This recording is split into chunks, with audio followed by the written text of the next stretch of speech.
House lawmakers are racing to put together an emergency response as the Iran war drives up fuel prices and adds pressure on our economy. Isaiah Marifuentes has the story.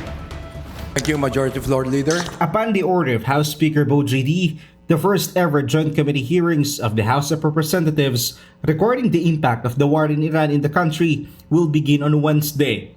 13 committees have been invited, along with government agencies that can help respond to the crisis.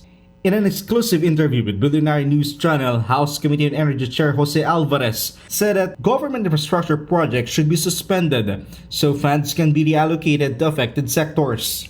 Yung mga repairs lang ang patuloy. Pero yung infra, pwede naman pagpaliban yan eh. Pwede naman yan next year.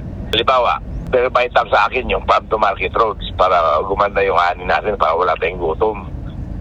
Pwede naman yung bawasan ng konti. Alvarez also believes that cutting the excise tax on oil should be fast-tracked.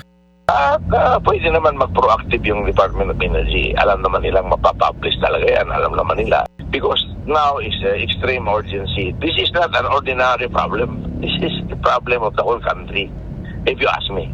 So we must be very proactive. Maybe the President can make an executive order, mandate the Department of Energy to do something.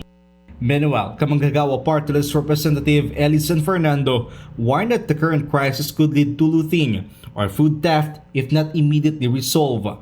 Nagkakanakawan na nga ng gas di ho ba? Nagkakanakawan na ng gas. May tumatakbo na sa gasoline station, di na nagbabayad.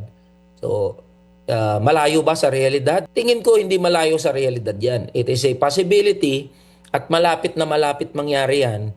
Lalo pa kung walang intervention at walang maririnig na maayos na plano mula sa gobyerno patungkol sa mga wage earners natin.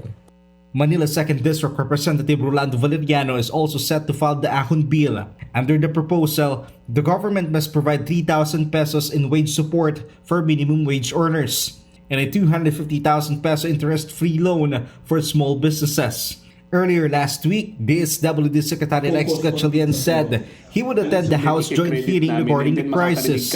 In addition, Representative Alvarez told us that if they are unable to finish on Wednesday, the hearing will continue on Thursday, April 9, and another hearing is also set for April 13. Isaiah Mirapuentes, Abad.